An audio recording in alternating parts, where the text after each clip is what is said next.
So 4th canto, 8th chapter, first half, or whatever number of verses. This has around 82 verses, I think. So 42 will be the halfway mark. But we will try to cover how much ever we can do. Hare Krishna. Maitreya uvacha sanakadya naradascha rubur hamso runir yatihi naite grihan brahmasuta hi avasan urdva retasaha. Synonym, word to word meaning. Maitreya uvacha, Maitreya said, Sanaka adhyaha, those headed by Sanaka, Naradaha, Narada, Cha, and Rubuhu, Rubu, Hamsaha, Hamsa, Arunihi, Aruni, Yatihi, Yati, Na, not, Ete, all these, Grihan, at home, Brahmasutaha, sons of Brahma, he certainly, Avasan, did live, Urdhva Retasaha, unadulterated celibates. Translation. The great sage Maitreya said, the four great Kumara sages headed by Sanaka, as well as Narada, Rubu, Hamsa, Aruni and Yati, all sons of Brahma, did not live at home but became Urdhvareta or Naishtika Brahmacharis, unadulterated celibates. Okay, so now one second.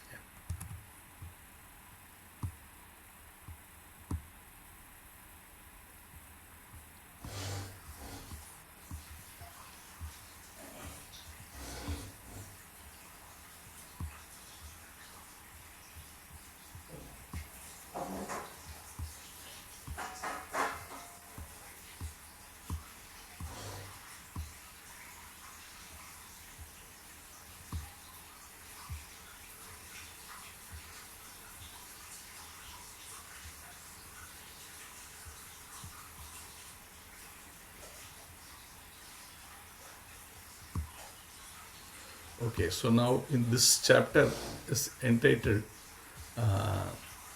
Dhruva Maharaj leaves home for the forest. So this is basically starting with the question of wanting to know the lineage by this discussion between Maitreya and Narada Muni is happening, where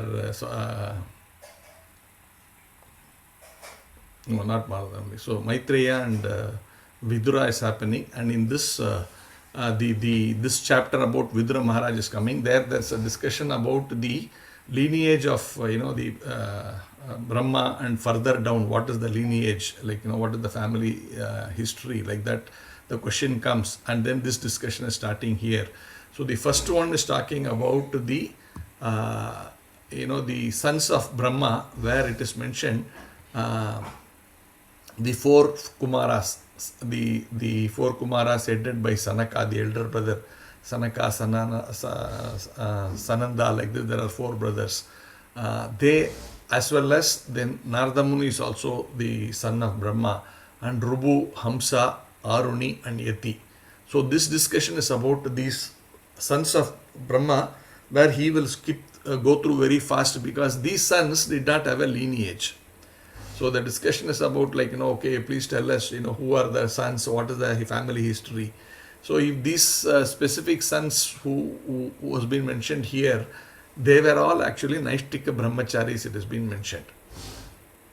So Prabhupada writes there, this the system of Brahmacharya. So he says that has been there right from the time of Lord Brahma. That means it's not like, many people sometimes say, oh, ISKCON, if someone young boy goes to ISKCON, they become brahmachari.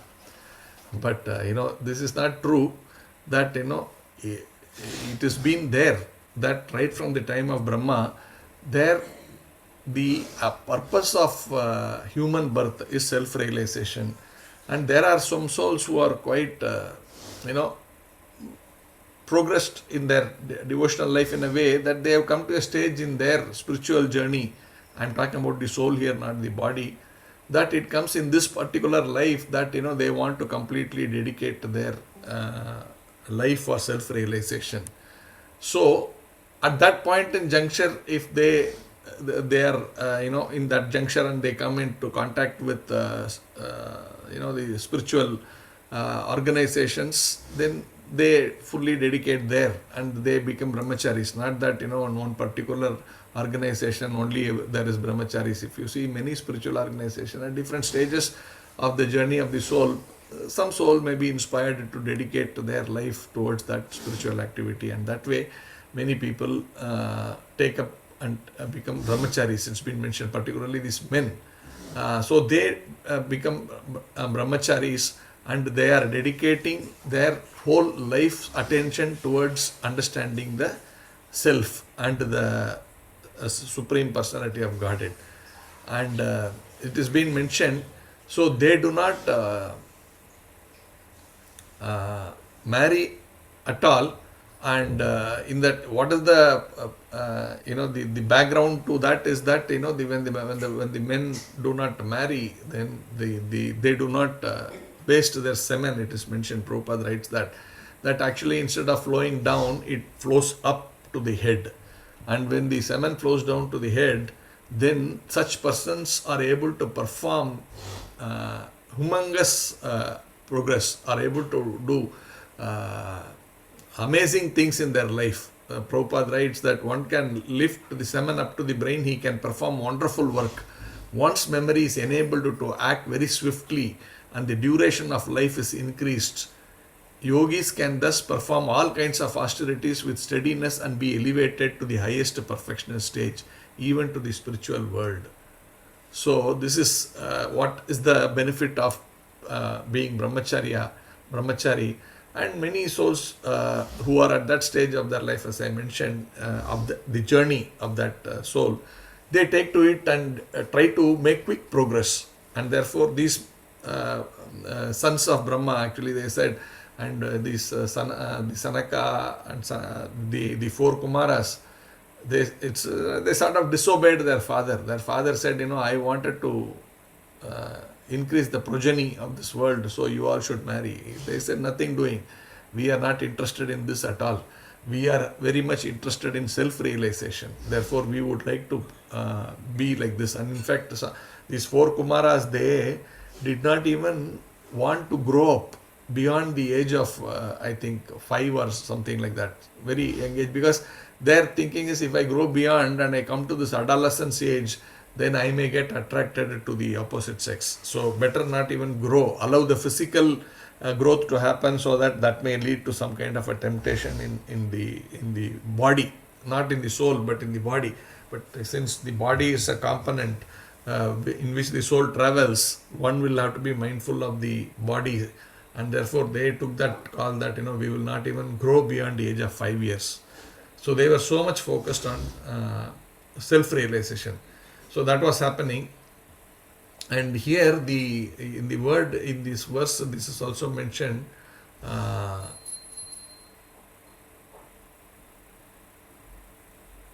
Naiti Griham Brahma Sutta, it is mentioned like that in this verse. And that word is Griham means, generally every one of us understand Griha means home. And Prabhupada clarifies Griha means also wife. So these people have not been at home, means it can also be understood, because Griha also means that they have not been in the Grihastha ashrama, that means they have not been having a wife or living with a wife. So that should be the interpretation, is what Prabhupada is writing. Similarly,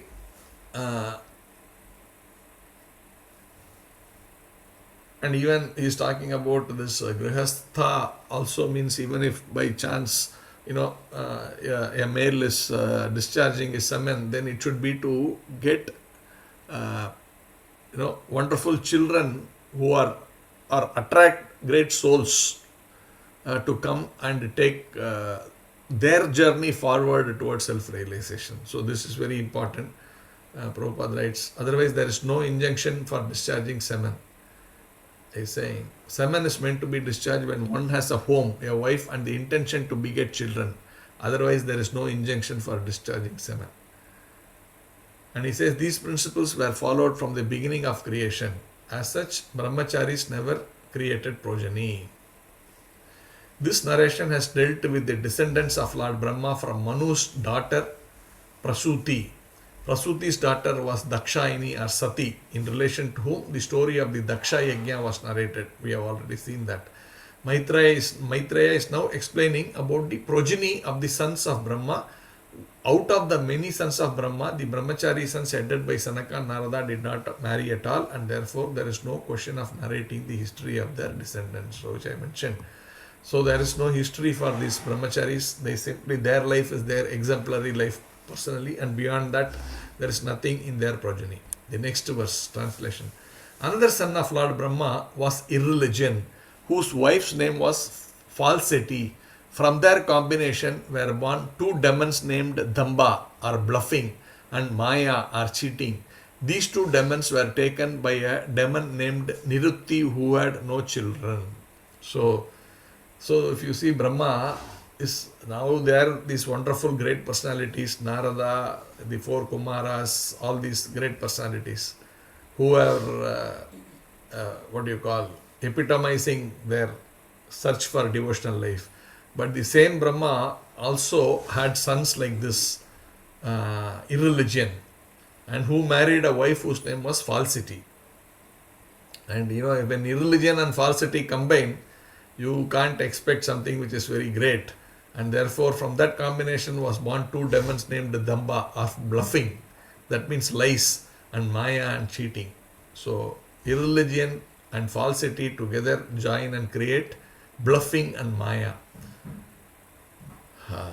And then the next verse talks about their two children. So, and here if you see,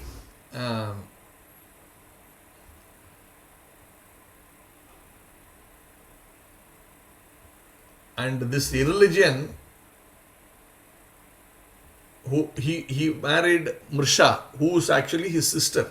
This Falsity, that name, that is actually Mrisha. And here the marriage of two persons, both are daughters and son of Brahma. That means a brother is marrying the sister. And Prabhupada is saying, this is the beginning of sex life between brother and sister. And if you really see, in today's world, these things are going on. Particularly in the Western world, you can see many such things happen. And in today's world, in India also, these things I guess are happening because so many other things are happening. And this is very abominable, that between the relationship between a brother and sister. And so, and Prabhupada says this unnatural combination of sex life can be possible in human society only when there is adharma, that means irreligion. So the son and daughter of irreligion, naturally these unnatural things are happening. So it is also said, therefore, how did Brahma have such pure souls as sons, and then the other side you have such demoniac sons also. So then that question comes, then they are supposed to be the beginning, right? Brahma's initial creation.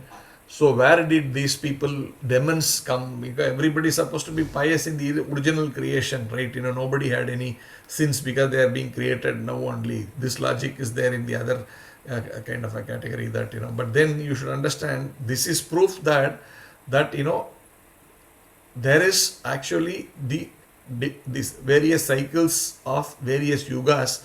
At the end it is annihilated and again it is being created. And then our philosophy is clear that souls are actually transmigrating from one body to another, to one body to another, to one body to another. And one is, as long as the body continues, once the body is useless, they take another body.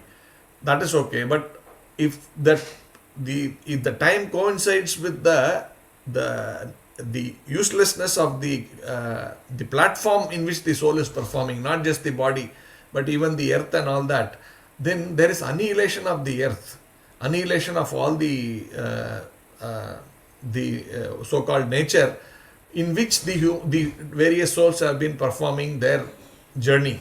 Now, when that its platform itself is not there, then how will they be able to continue their existence in this material world? Therefore, they are all absorbed into the body of Mahavishnu. So these souls are not liberated.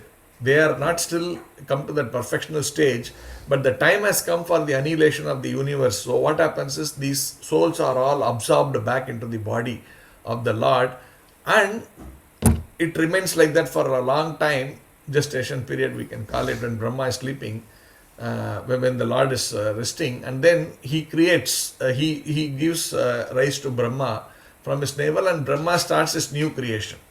So Brahma is born and then he starts the new creation. At that time, all the souls who were at various stages of their sense gratification, they were all absorbed, but then they have still not perfected. They come back and then they try to progress from where they left in the previous creation. Therefore, those who are having these abominable kind of things in their journey just before the annihilation, those jivas come back and continue their pursuits of such desires in life. And therefore, it's not like, the Brahma means he should give only pious souls. No. So the souls keep coming, in different ways, and these souls which are also of abominable character also come as the son and daughter of great personalities. It happens sometimes, like how for Hiranyakashipu, Prahalad Maharaj was born. It's the other way around. Hiranyakashipu was such an abominable person, but for him, the son is actually a pure devotee of the Lord. So such things can happen. One should not be bewildered. But of course, when the man and the wife, they are actually very nicely practicing devotional life, and then when they are trying to beget a child by following these proper samskaras, garbhadana samskara and things like that, that actually attracts a nice soul into as their son, and then that progeny will also be nice. But then you should also remember there are also other characters around, and everybody needs to get an opportunity to come to this material world and experience their journey of self-realization. So sometimes, these other characters come also. So one should be mindful. We cannot beyond a point force. So the children beyond a point, while it is the responsibility of the parents up to 18 years. I have heard by spiritual master Jayapataka Maharaj. Many people ask, Guru Maharaj, how I should raise my children. My children are not interested and things like that and all. So he says, see, as a parent, it is our responsibility to give them the good platform initially. So he talks about, setting the right example, giving the regulated life for the children, exposing them to Srimad Bhagavad Gita, Bhagavatam, chanting of Hare Krishna Mahamantra, the regulative principles, everything. You can do all that up to the child is 18 in a very nice manner, which is pleasing, which is, which is not by force, but by nicely showing by example and all that. But till 18 you have control, in the sense, without forcing, by inspiring we can do. But after that, the child may be devotee, may not be devotee, that is not in our hand. We have to try our best, but beyond that, it also has its own journey. But if we are powerful devotees ourselves, we can give mercy. So these are all, we need to have an overall understanding of it and take things, understand and plan, and then if things happen that way, great. If it does not, that is the will of the Lord. That should be the way people should understand. The next one, Maitreya told Vidura, O great soul, from Damba and Maya were born greed and Nikriti, or cunning. So now what all we have seen? Okay, maybe next verse may summarize it. Let's see. From their combination came children named Krodha, anger, and Himsa, envy. And from their combination were born Kali and his sister Durukti, harsha speech. That's what Prabhupada has written. Harsha speech. Okay, sorry. Durukti means harsh speech. So this is a lot of things. That means first this lineage starting from irreligion, combination of irreligion and falsity. From religion and falsity came bluffing and maya, and from that from those two, the further lineage of that came Damba and Maya, who are actually called greed and cunning. Greed and cunning. And from this combination, from their combination came children named Krodha and Himsa. That means anger and envy. And from their combination were born Kali and Durukti, or harsh speech. O great of all good men, by the combination of Kali and harsh speech were born children named Mrityu, death, and Bhiti, fear. From the combination of Mrityu and Bhiti came children named Yatana, excessive pain, and Niraya, hell. So now we are seeing a cycle. My dear Vidura, I have summarily explained the causes of devastation. One who hears this description 3 times attains piety and washes the sinful combination from his soul. So now you read this. I have summarily explained the cause of devastation. That means, if you see this line of the sons and the lineage of Brahma, starting from irreligion, it comes to death and fear. So all of that in between, envy, falsity,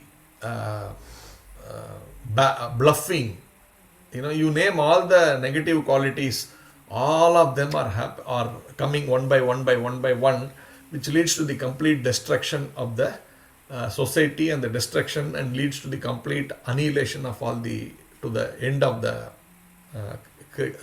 devastation, or the end of the creation. And here it is mentioned, one who hears this description 3 times attains piety and washes the sinful contamination from his soul.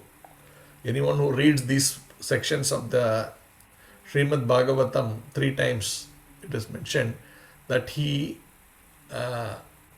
attains piety and washes the sinful contamination from his soul. So you can read these verses once more, twice, 2 times more, or 3 times or more, even more times. But why it is said, Prabhupada explains that, see, when you are seeing all these things, if you are generally a pious person, you develop a kind of what do you call, what is this nonsense, that kind of a feeling. If you are pious, this falsity, this irreligion, this envy, this pride, all these things, cunningness, all these things, when you hear, you get disgusted, if you are a pious person. And if you are getting disgusted, naturally you are on the path of self-realization. But if people get attracted to all these things, then that will suck you in. But then he's saying, one who is pious, that word is very important. One who is pious, when he or she sees these things, he says, why that? No, this is so bad. This world is like this. Let me actually try to quickly get out of this messy situation. Because this world has these kind of characters, you can't help it. And the more I am soaked into this kind of an environment, I will slowly and surely get into that kind of a mood. So I want to avoid these things and get out of the mess. This is how the pious person will start thinking. And as a result, he will be cleaned of his sinfulness. That means, our mind becomes more trying to be away from such harmful behavior, falsity, envy, pride, bluffing, cheating, greed, anger, quarrel, all of these things. Kali means quarrel, right? And harsh speech, all of these things will go away from us because we have developed a kind of a hatred for these characters. Reading these things, they are like this, I don't want to associate with them. And naturally in our life also, we try to avoid such things. And in the process, our souls gets cleansed, our heart becomes cleansed, and then we can actually go back to Godhead. So this is what Prabhupada explains in this particular verse. The next one. Maitreya continued, O best of the Kuru dynasty, I shall now describe to you the descendants of Swayambhuva Manu, who was born of a part of a plenary expansion of the Supreme Personality of Godhead. So now, having described the difficult side of it, generally when you go through some very bad experiences, you want to quickly get over it, right? And immediately, what do you want to do? You want to look at some good experiences, right? If you eat like some very what do you call food stuff which is of not very great taste in our thing, we try to immediately switch to something which is nice. Like if you eat a lot of spicy food, you're saying, then immediately you try to pick up that sweet and put it in our tongue so that it becomes nice, and then that bad experience of eating that spice, that the pain of eating that spicy food is immediately relieved. Like that here, now Maitreya is jumping. Okay, all this is giving negative energy. Let me just switch to the positive energy. He's quickly coming to the other side of it. And he talks about the Swayambhuva Manu, who was born of a part of a plenary expansion of the Supreme Personality of Godhead. So here it is mentioned, although Brahma is Jiva Tattva, he is empowered by the Lord, and therefore he is considered a plenary expansion of the Supreme Personality of Godhead. Because here you are seeing, right, Swayambhuva Manu, who was born of a part of a plenary expansion of the Supreme Personality of Godhead. That means it is mentioned here, Swayambhuva Manu is the son of Lord Brahma, and he is a part of the plenary expansion of the Supreme Personality of Godhead. Means Brahma is an expansion of the Supreme Personality of Godhead. That is the understanding. Therefore, Prabhupada is explaining, but how come Brahma is a expansion of the Supreme Personality of Godhead? We all know Brahma is a Jiva Tattva, not Vishnu Tattva. Vishnu Tattva are all plenary expansions of the Personality of Godhead. But how come Brahma is a plenary expansion? So Prabhupada is explaining that even though he is a Brahma Tattva, he is a Jiva Tattva, he is empowered by the Lord. It's a kind of, there are also many a times a Jiva is empowered by the Lord. And they become Shakti Aveshya Avatar. So, but that's a Jiva, but he is empowered by the Lord that he looks like Lord. That is the other thing. That is one. There are many types of incarnation, and this is like giving a power of attorney. Okay, I am giving you power of attorney to act on my behalf. So he becomes like that person. He can go and sign that document, like the power of attorney. If you have, then you can use that power of attorney to go and sell the property of the other person. It is as good as the owner has signed that paper like that. So something like that here. So here it is mentioned Brahma is the plenary expansion. You should understand he is still a Jiva Tattva, but empowered by the Lord, and therefore he is considered as a plenary expansion of the Supreme Personality of Godhead. And Swayambhuva Manu, we know, was the direct son of Brahma. And there are many such Manus coming in the one day of Brahma. There are 14 Manus coming, and it's a huge time frame each of the Brahma, the Swayambhuva Manu live.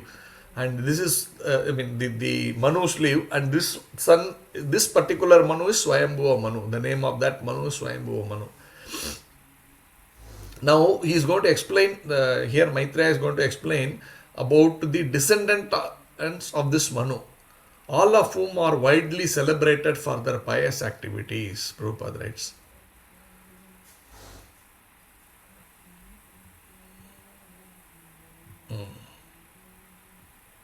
So Prabhupada is writing, purposefully therefore he is next relating the history of the life of Dhruva Maharaj, the most pious king within this envy, because, purposefully means because earlier he has described about all these other personalities who are like, who are descendants of impious activities representing anger, envy, unpalatable speech, quarrel, fear and death, all of this.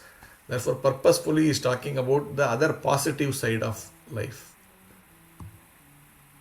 Next verse.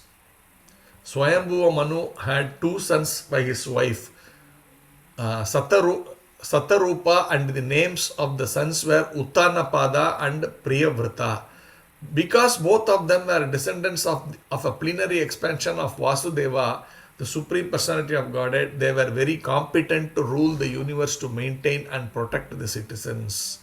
So from this you understand, Uttanapada and Priyavrata, both of them are great personalities, empowered personalities of the Supreme Personality of Godhead. This is only purport given by Srila Prabhupada here. Next. King Uttanapada had two queens named Suniti and Surichi.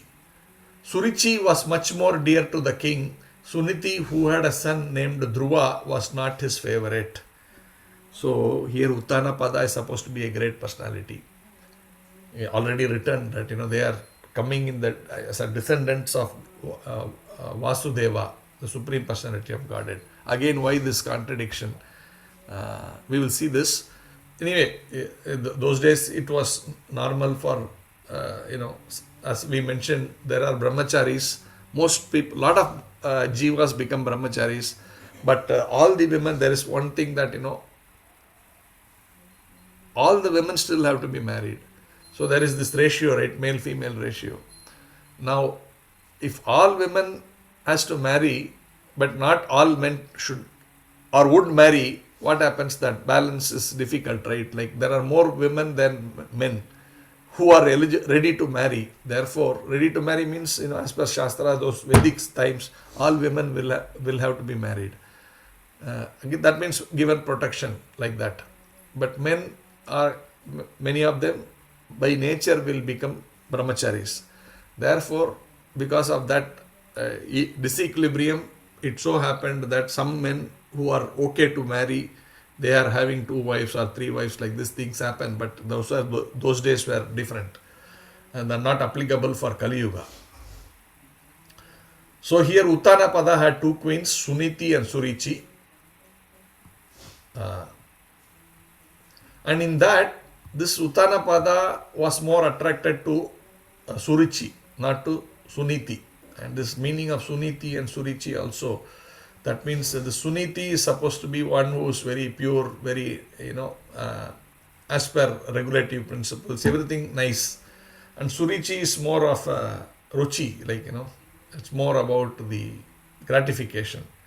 So the king more attracted to gratification. Therefore, somehow he sort of ignored his first wife, Suniti, and was running after the Surichi. And Suniti had a son called Dhruva, very wonderful personality, and that is the story we are talking now. And we will continue to possibly 1 week or 2 more weeks. We may be discussing more weeks, but this chapter itself may run to 1 or 2 weeks, I think. Dhruva Maharaj is a great personality, and the incidents in the life of Dhruva Maharaj are very attractive for devotees, Prabhupada writes. From his pious actions, one can learn how one can detach himself from material possessions and how one can enhance one's devotional service by severe austerities and penances. Dhruva Maharaj is one example of severe austerity and penance. He did for 6 months like that. Very powerful personality. At the age of 5, he performed severe austerities and penances. And he is a great example for devotees that, how, and later he became such a great, he was awarded a big planet where he will rule over for multi-million years. That means so much of opulence, so much of material opulence, how he had access to all gratification.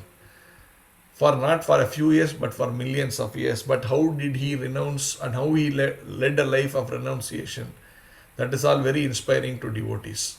While being there, while having access to all this material enjoyment, how he used everything in the service of Krishna, so that at the end of that life, which lasted for many million years, how he went back to Godhead. Normally, if you are having so much access to gratification, that kind of a soul will generally will go exploit left and right and center that gratification. As a result, will go down to hellish life later.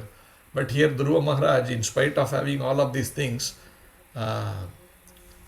went back to Godhead at the end of his life. The example of Dhruva Maharaj's austerities can immediately generate a feeling of devotional service in the hearts of the hearers, Prabhupada, right? So Dhruva Maharaj's story has been, or history has been very nicely elaborated in Srimad Bhagavatam for this particular purpose of inspiring devotees.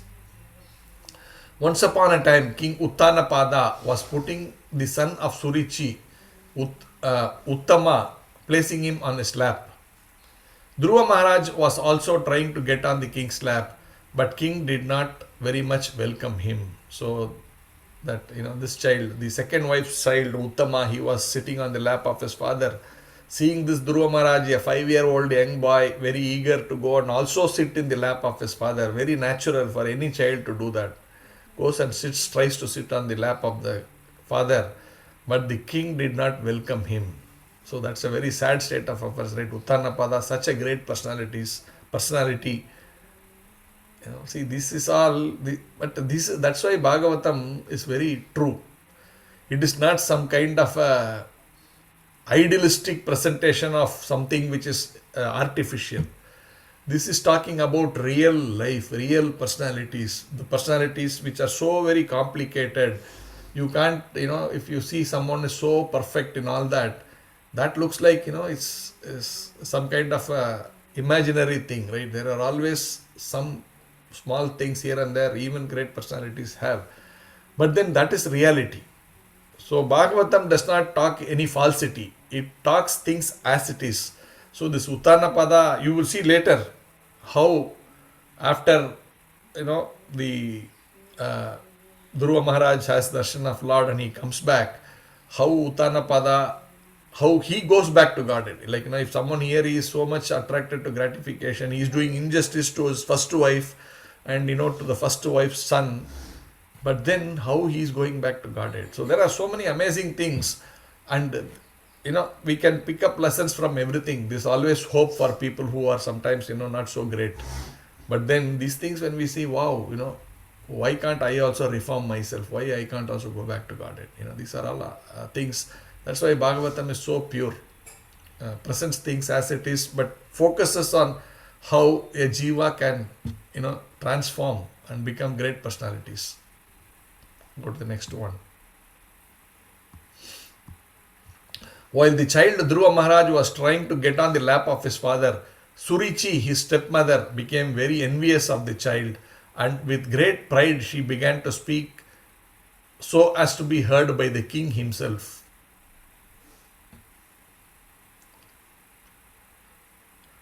While the father was not welcoming, we saw in that last verse, but why he was not welcoming? It is not that he does not have affection for the Dhruva Maharaj, who is also his son, but he is sort of like, if I welcome that child, this wife will get upset. The wife whom I am feeling more gratification need from this wife. And therefore, if I upset her, then, my gratification life may not be as great. That is his way he is thinking. And therefore, he did not welcome that child. But inside it is always there. That inclination towards his son is always there. That is what Prabhupada is writing. So, seeing that while he's not encouraging his Dhruva to come, he's showing those signs of repellence. Suruchi knows, no, my husband has still love for that boy, but he's avoiding. So she wants to put it very strongly into his head more than the boy's head. That she is using very harsh words to say, and what she will say we will see in the next verse. Therefore, this is a lot of psychology involved. The husband is externally pushing the child away. She knows that also internally. Oh, this man is not really pushing the child away. He has this attachment, but I need to firm up that mind that he really rejects him completely, so that my son becomes the king. My son is getting all the attention from the king. This first wife's son should not get. Somewhere something will ring a bell in our head. You will immediately think of Lord Ramachandra's pastime, right? And Dasharath, how Rama was the natural son, natural heir for the throne, but his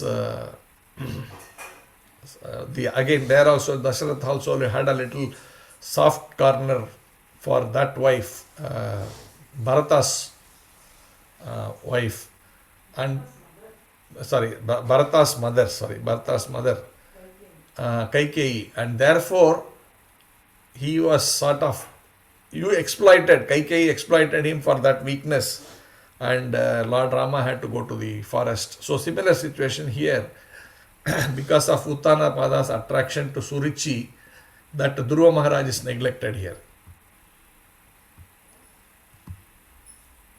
Next verse. Queen Surichi told Dhruva Maharaj, "My dear child, you do not deserve to sit on the throne or on the lap of the king. Surely you are also the son of the king. But because you did not take your birth from my womb, you are not qualified to sit on your father's lap." So you see, very strong. That, she is telling, as I said, it's not simply to Dhruva Maharaj. She is telling to Uttanapada also indirectly. You cannot think of making this child the king. He is not from my womb. And therefore, my son should become the king. And you should be mindful of that. So she is sort of instructing the king there. But the child also takes it seriously. So that we will see the next verse, next few verses. "My dear child, you are unaware that you are born not of my womb, but of another woman. Therefore, you should know that your attempt is doomed to failure. You are trying to fulfill a desire which is impossible to fulfill." See how strongly she is saying. She is expressing her mind. "Oh, my husband," not directly but indirectly, "be careful. If by any chance you give the son anything from this property or from this kingdom, forget me." And she knows she is so much attracted to her. The king is so much attracted to her, and she is warning him, "Don't take this lightly. You will lose your gratification altogether." That's what she is indirectly telling.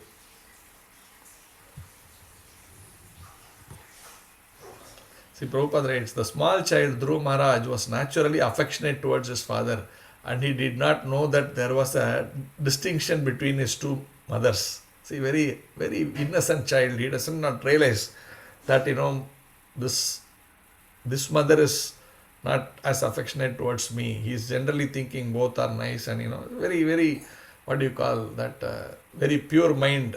That later everything gets contaminated, right? As we grow and as we are children, we are all nice. Everything is perfect. There is no ill feeling. There is no negative thoughts. Take everything at face value.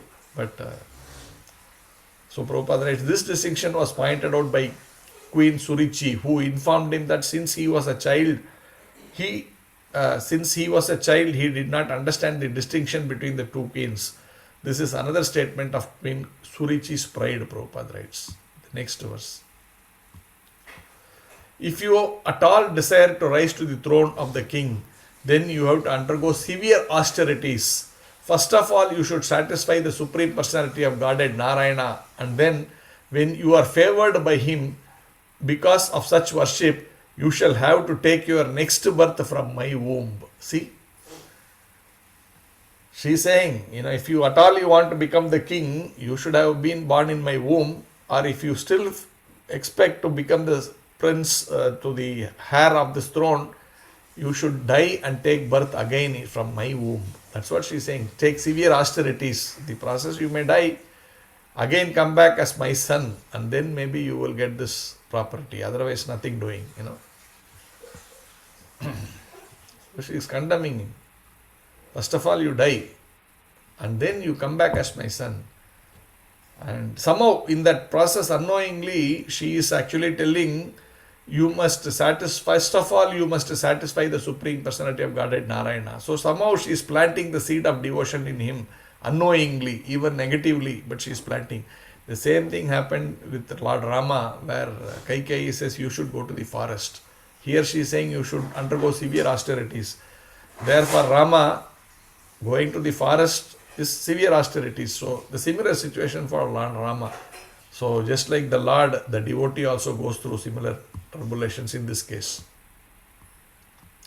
The sage Maitreya continued, "My dear Vidura, as a snake, when stuck by a stick, breathes very heavily, Dhruva Maharaja, having been struck by the strong words of his stepmother, began to breathe very heavily because of great anger. When he saw that his father was silent and did not protest, he immediately left the palace and went to his mother." he is seeing his father's behavior. Oh, you are just keeping quiet. You are not reacting to my stepmother's harsh words.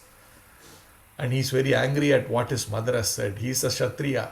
So he takes it very deeply into his heart. And he immediately left this palace and went to his mother. Next one. When Dhruva Maharaja reaches his mother, his lips were trembling in anger and he was crying very grievously. Child, right? One side is angry, other side is is crying very grievously. Queen Suniti immediately lifted her son onto her lap, while the palace residents who had heard all the harsh words of Surichi related everything in detail. Thus Suniti also became greatly aggrieved. Then the child is crying, then the other servants, they come and tell, this is what happened in the palace. And she also naturally feels, right, you can understand how the psychology, it's like a scene. Oh, the second wife is actually, has such negative, such bad intentions for me and my son. Naturally, she's aggrieved very badly. Next verse. This incident was unbearable to Suniti's patience. She began to burn as if in a forest fire, and in her grief, she became just like a burnt leaf and so lamented. As she remembered the words of her co-wife, her bright lotus-like face filled with tears, and thus she spoke. What she speaks, that emotion is described very nicely here. Her bodily, whatever we feel, our body is a reflection of all that. So that has been very nicely explained here. And then what does he speak? That we will see in the next verse. She also was breathing very heavily, and she did not know the factual remedy for the painful situation. Plain, simple women, what to do? She is already in a distress stage. Her husband is sort of abandoned her in a way. And here her son is also been abandoned. And what she will do, poor lady? She's in that situation. Not finding any remedy, she said to her son, "My dear son, don't wish for anything inauspicious for others." See, what a wonderful personality.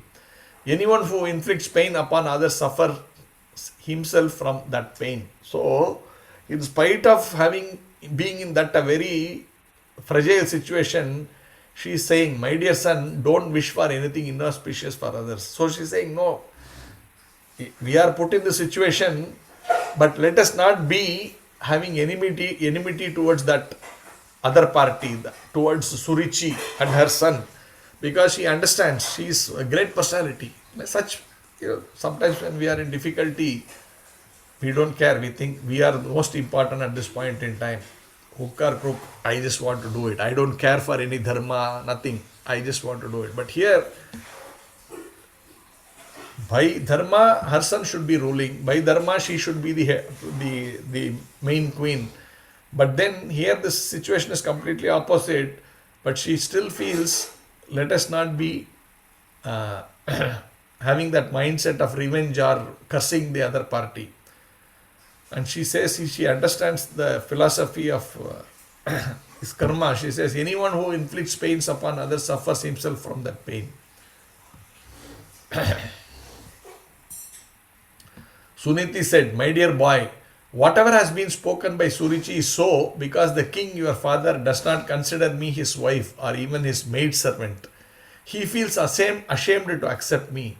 Therefore, it is a fact that you have taken birth from the womb of an unfortunate woman, and by being fed from her breast, you have grown up." So she's saying, yeah, your other mother, whatever she said is true, that it is unfortunate you are born in my womb, because you are not able to get that whatever you want, either the father's lap or the kingdom.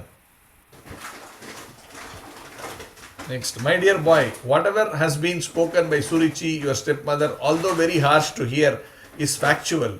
Therefore, if you desire at all to sit on the same throne as your stepbrother, Uttama, then give up your envious attitude and immediately try to execute the instructions of your stepmother.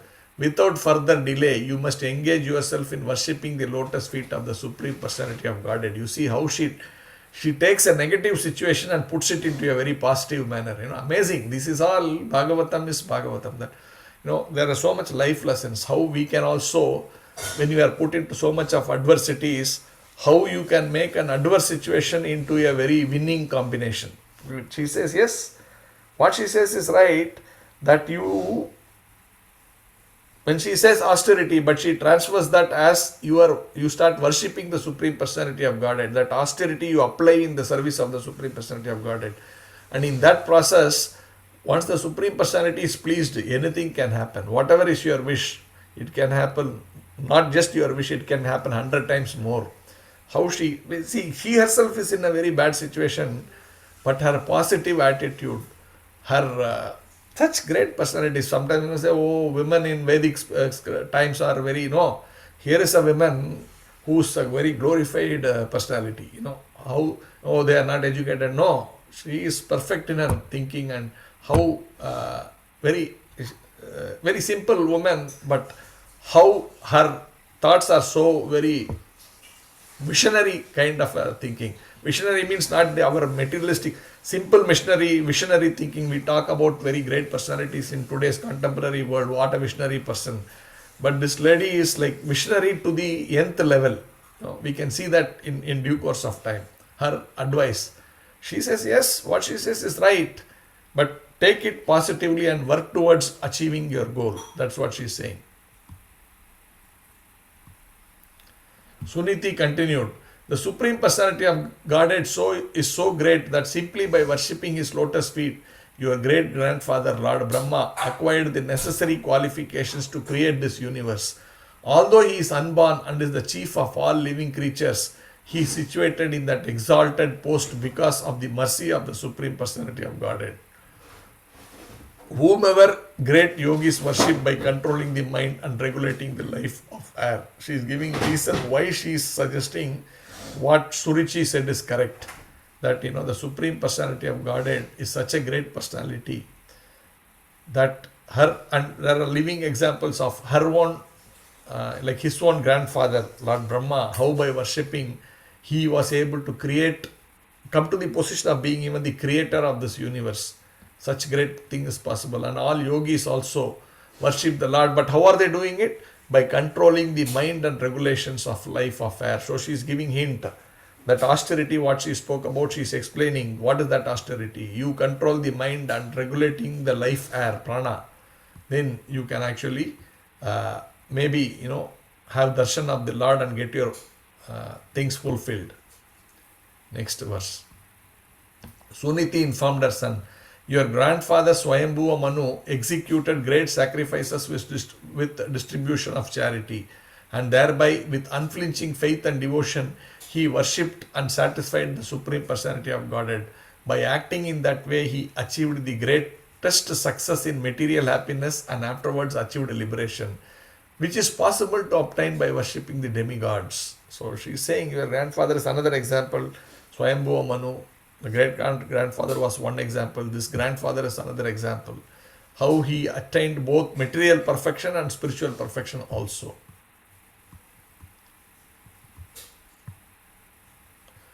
I think I read that second last line wrongly.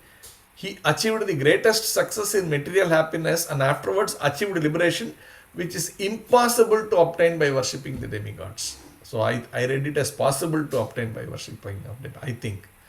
Okay, so that means by worshipping the demigods, you cannot achieve that perfection of life, which is liberation. Maybe material happiness you can get, but the Lord can give both. That we need to understand. There are devotees at different levels. Some devotees may have still some small material desires.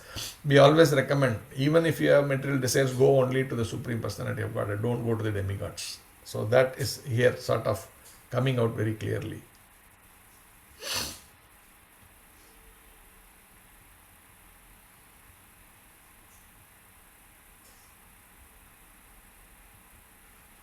So Prabhupada is writing, it is especially stressed here that the opulence of Manu was due to his undeviating faithfulness in the transcendental service of the Lord. And earlier he is writing, right, Other sources refers to worship of demigods. He is writing there. Therefore, but when you worship the Supreme Personality of Godhead, everything comes. You don't have to go to, this is just one-stop shop. With the Supreme Personality of Godhead, you can get everything. You don't have to go to, it's like a supermarket. You don't have to go to different shops to get different things. You go to the Supreme Personality of Godhead directly. That is mentioned here. And he says, and persons who are desirous of liberation can also worship the Supreme Lord and achieve their goal of life. So everything, one-stop shop.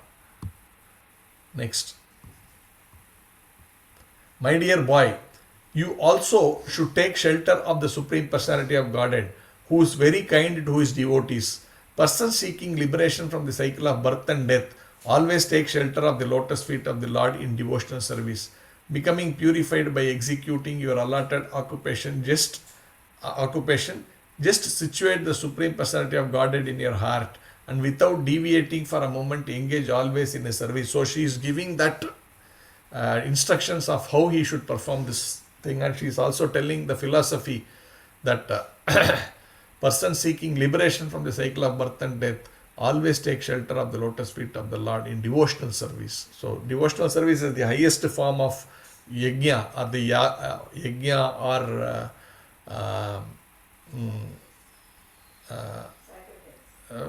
the methods of devotion, various methods of devotion you could do.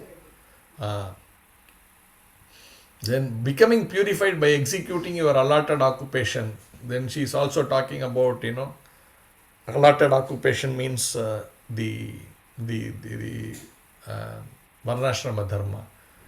But what you are supposed to do? Just situate the Supreme Personality of Godhead in your heart. How should you do that? Keep the lotus feet of the Lord in our heart, and without deviating for a moment, engage always in His service. So devotional service is the best. She is recommending here.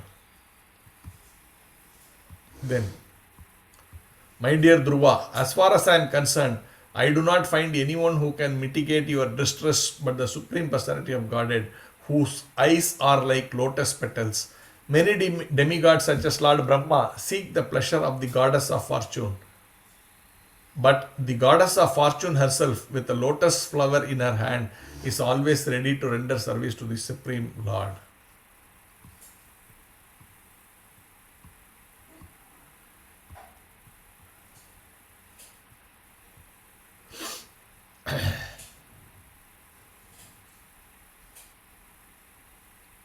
So the stress of worshipping the Supreme Personality of Godhead is mentioned here, and not get deviated to other, even though here the requirement is material opulence, right? He did not talk about self-realization and all that here, Dhruva Maharaj. He wanted his father's lap and his father's kingdom, that's all. He does not want self-realization and all that. He's a 5-year-old child, and his mother is actually telling him that you will get, and even higher things you will get with the Lord. She is explaining that in this thing. And Prabhupada writes here, you see, Suniti, the mother of Dhruva, was a far-seeing woman. I talked about visionary personality, right? Prabhupada is writing, was a far-seeing woman, and therefore she advised her son to worship the Supreme Lord and no one else. The Lord is described herein as the lotus-eyed Padma Palasa Lochanat. When a person is fatigued, if he sees a lotus flower, all his fatigue can be immediately reduced to nil. So another point we get, I don't know, when you feel fatigued, maybe one should look at a lotus. Prabhupada is writing, that means it has to be true. Similarly, when an aggrieved person sees the lotus face of the Supreme Personality of Godhead, immediately all his grief is reduced. A lotus flower is also an insignia in the hand of Lord Vishnu as well as in the hand of the goddess of fortune. The worshippers of the goddess of fortune and the Lord Vishnu together are certainly very opulent in all respects. That means, the lotus is in both their hands, Lord Vishnu and also fortune, goddess of fortune, and how that lotus can actually bring both material opulence and also liberation. The Lord is sometimes described as Shiva Virinchi Nutham, which means that Lord Shiva and Lord Brahma also offer their respectful obeisances onto the lotus feet of the Supreme Personality of Godhead Narayana.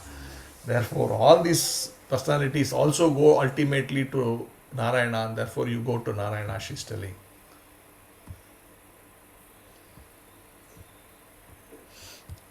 The great sage Maitreya continued, the instructions of Dhruva Maharaja's mother Suniti was actually meant for fulfilling his desired objective. Therefore, after after deliberate consideration and with intelligence and fixed determination, he left his father's house. So that we clear, right? His Dhruva Maharaj is wanting to have his desires fulfilled, and he is deliberating on what his mother has said and everything, and he is finally saying, okay, I will leave this house and go forward. The great sage Narada overheard this news, and understanding all the activities of Dhruva Maharaja, he was struck with wonder. He approached Dhruva and touching the boy's head with his virtuous hand, he spoke as follows.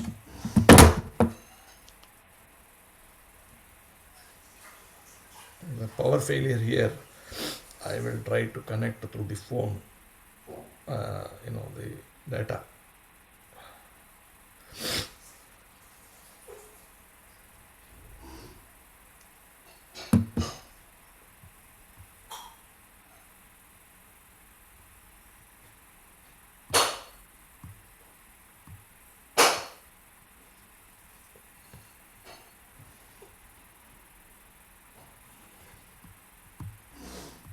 Roji, we can hear you. You can continue. Yeah, Prabhu. Sorry, this little bit of a power cut, so my internet will go down quickly. Oh, is it? Okay. I'm shifting to phone. Okay, so now I don't know. We are already at the top of the hour. It's 8:05. I started around 7:05. So another 5-10 minutes time. Is it okay? Yes, Prabhu. Sure.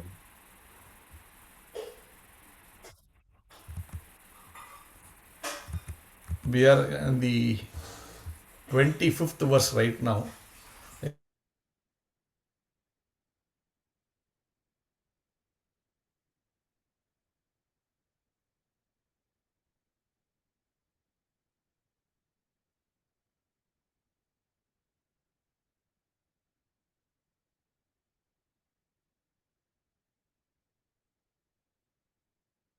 We'll wait for the Prabhuji to reconnect.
Hare Krishna. I think Now we can hear you. I'm back. Prabhu, can we do for another 10 minutes? Is it okay? Yes, Prabhu. Sure. Okay, we are on 25th verse. Maybe we will try and cover, maybe in 10 minutes, how much ever we can cover. Yes, Prabhu. The great sage Narada overheard this news, and understanding all the activities of Dhruva Maharaja, he was struck with wonder. He approached Dhruva and touching the boy's head with all virtuous hand, he spoke as follows. So Narada Muni, the great, they call this space, whatever, this spaceman. So he can travel all the worlds he has got that special, what do you call, boon, that he can go anywhere, wherever, material world, spiritual world, he can just keep on. We can't go, to even higher planetary system. Like if I want to go to Swargaloka, I cannot go. I can go only with that visa, which is called pious deeds. If I do so much pious deeds, I get that visa to go to Swargaloka. Forget about going to the spiritual world. But Narada Muni can go anywhere, right from the lowest planetary system up to the highest planetary system and beyond to the spiritual world. So he, seeing great personality, a great devotee, and he sees this other great devotee, Dhruva Maharaj, and he sees this opportunity to make him a great person. So he goes and gives him instructions. So he comes and tries to, what does he speak? We will see that.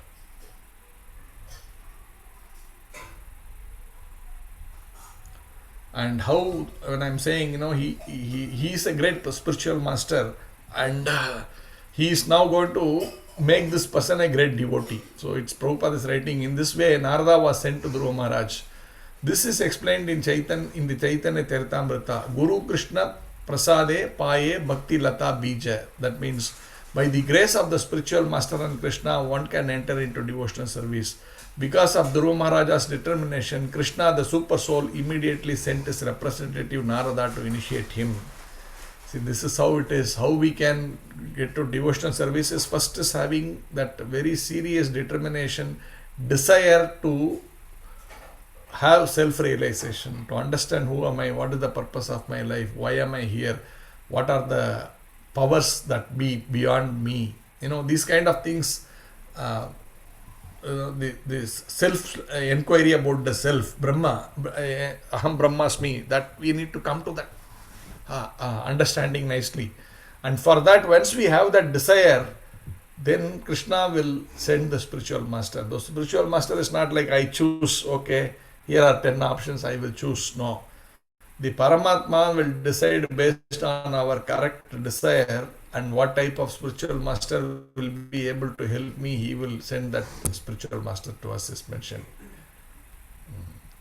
Next verse.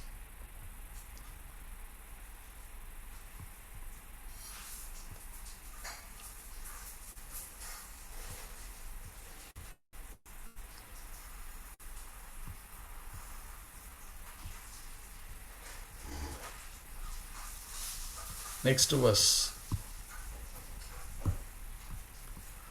How wonderful are the powerful Kshatriyas. They cannot tolerate even a slight infringement upon their prestige. Just imagine, the boy is only a small child, yet harsh words from his stepmother proved unbearable to him.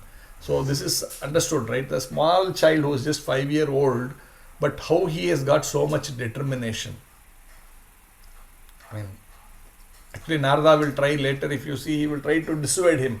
You're only a small child, why are you taking these things seriously like this? But then the quality of a Kshatriya is brought out here. So we are all having our own nature.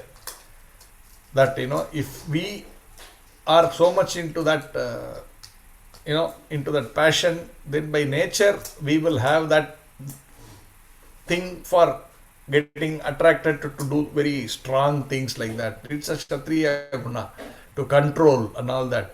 And this is demonstrated here. Even the child is so small, normal child will simply cry and then you give him a chocolate, he will become okay. Right? The mother said something like that, then the other mother gives him some chocolate and says some nice words, and then he becomes smiling and he goes to play. But here the Kshatriya boy took it very seriously. He is now ready to do something which no human can ever do. Next 6 months, what he will do is, like, he will come to a point where he will control the breadth of the entire universe. We will see that later. But then, that is the greatness of this boy, and his Kshatriya guna is coming out very clearly. Therefore, Prabhupada talks about, how when, according to our nature, our life becomes. So Prabhupada writes, if the Brahmanical, Kshatriya or Vaishya culture is maintained in a family, naturally the sons and grandsons inherit the spirit of that particular class. Therefore, according to the Vedic system, the samskara or the reformatory system is maintained very rigidly. If one fails to observe the reformatory measures current in the family, one is immediately degraded to your lower standard of life. Therefore, if whatever, Varnashrama system, if you are a Kshatriya, follow the Kshatriya process. If you are a Brahmana, the entire lineage should follow like that. Then there is progress, he is saying. Okay, I will do one more verse and then we will, one or two more verses. 8:15 I will stop. The great sage Narada told Dhruva, my dear boy, you are only a little boy whose attachment is to sports and other frivolities. Why are you so affected by words insulting your honor? So Narada Muni is saying, child dear, why are you getting so much worried about what your mother said? Just go and play. This is exactly what he is saying. Don't be so much taking this thing so personally. Ordinarily, if a child is rebuked as a rascal or fool, like we say, when children we just make comments, he smiles and does not take such insulting words very seriously. Similarly, if words of honor are offered, he does not appreciate them. Normal children. But in the case of Dhruva Maharaj, the Kshatriya spirit was so strong that he could not tolerate a slight insult from his stepmother, which injured his Kshatriya prestige.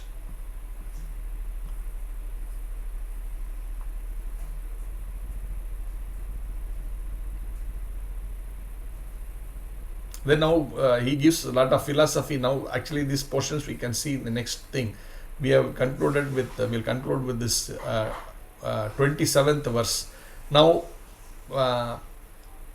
Narada Muni will give some instructions to Dhruva Maharaj, which talks about self-realization, just like when Arjuna was having these things, Lord Krishna gave him a lot of philosophical understanding, why you should not bother for this small thing about this land, this prestige, power and all that stuff. He will try to give him some of that gyan. Gyan means don't take it in a negative sense. He will give a lot of philosophical way to understand life and not take things too seriously and worry and become very extreme in our guna. And how Dhruva Maharaj sees that whole thing, that we will see going forward into the next verses. So I end here. If there are any questions or comments, we can go through. Hare Krishna.